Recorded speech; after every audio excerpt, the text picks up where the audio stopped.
Hi, I am Allison Wakefield, the ballroom teacher. I'm just wanting to say welcome to my ballroom classes. I teach ballroom 1 and ballroom 2.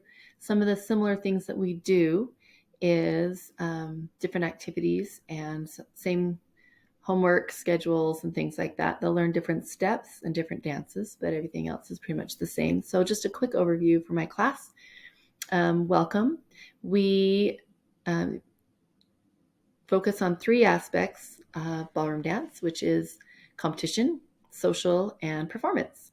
And we do have three outside of class activities that they get experience more in a real life situation, those three aspects. So I just wanted to give those dates.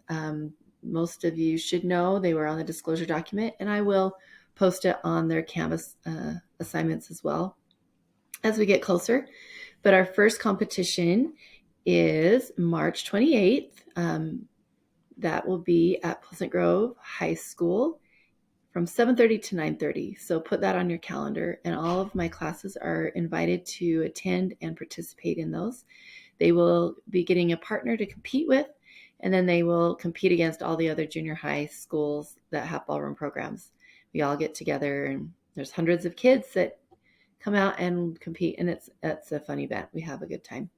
My level 2 does have an extra um, competition, and that is to represent our school. And those are certain couples that were chosen to do that. And so that is March 8th. So you can encourage those kids to do their best to represent PG Junior. The other thing we do is a social, and that will be held at Willow Creek on April 27th from 3:30 to 5. That's usually about $5 to get in for that one. And all the schools get together, and that is a social event. So we have dancing. They do, everybody dresses up. We go, we dance.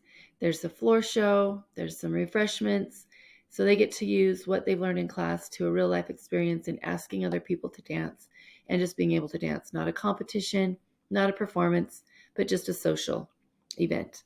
Then our third one is our recital, and that will be May 10th. On May 9th, we'll have a practice right after school, but May 10th is actually our performance, and that is a 100-point assignment for my classes.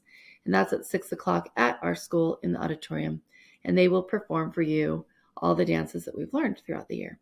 So those are our three aspects, and they're outside activities that they get to be involved with.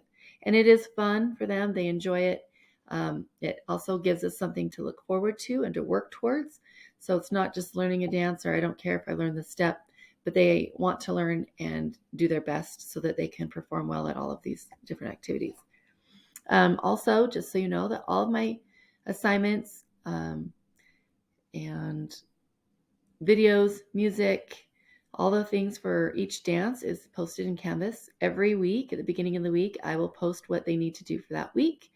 They have the entire week to do it till Saturday night at 11:59 to get any assignments done that they need to, and whenever they can during that week to do it. I know that kids are busy with all sorts of extracurricular activities as well as other homework, so I just have them do it when they can, but I give them the entire week to get it done.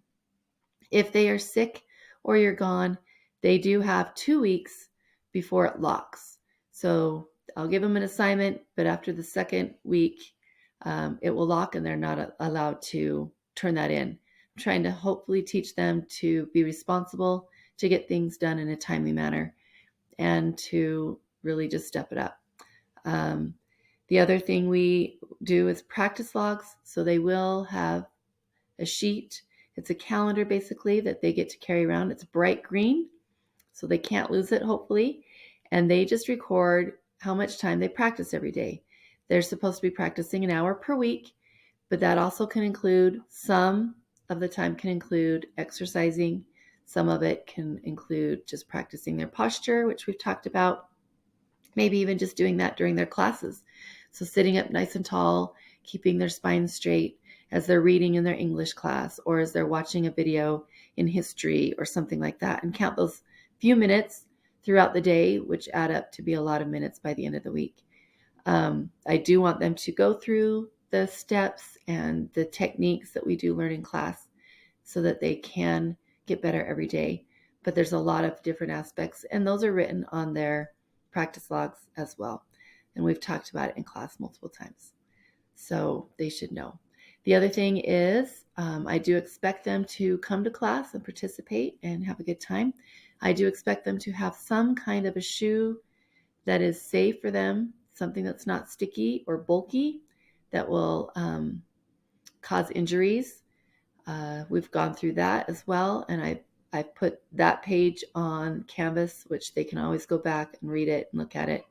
If you can't afford to get a dance shoe, and I wouldn't even suggest getting a dance shoe if you're not going to go on. If you're going to do ballroom more than just this one semester, then I would invest in a ballroom shoe.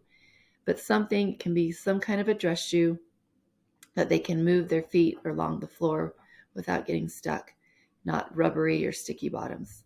So I do suggest that. And most of them have shoes. There's a few that still don't have shoes. And we do have shoe checks to make sure that they're prepared for class. So they need to get those if they don't have them as soon as possible. Some of the kids will have them, and then they just won't put them on for class. That's another reason why I do shoe checks, to make sure that they understand. It's important to not just have the items that you need, but to actually be using them and being prepared to use them. If you need to contact me or visit with me, please email me. I do check my emails. I am only at Pleasant Grove Junior High on A days for first and second period, and then I have other places that I teach as well. So if you need to get a hold of me, go ahead and email me and we can set up a time to meet, or I can set up a time to call if we need to do that. I think that's a good overview of my class, but if you have questions, please feel free to contact me. I'm happy to answer any questions you might have. I will send emails out, and when I do send emails out, I always send them to the student and the parent so that hopefully at least one of them gets into the home so that you know what's going on. For the team match, I will be sending out, hopefully this weekend, a form that needs to be signed online. And it's just a waiver form saying that you are allowing your child to participate in the competition. And if pictures are taken for our class or anything, that you're okay with that. That event, you will need to be able to get them to and from on your own. And the other event, the social event, will actually get a bus and take a bus to that event. So they'll just load the bus for that. But anyway, I am excited for this class. Both of my classes right now, they're super exciting.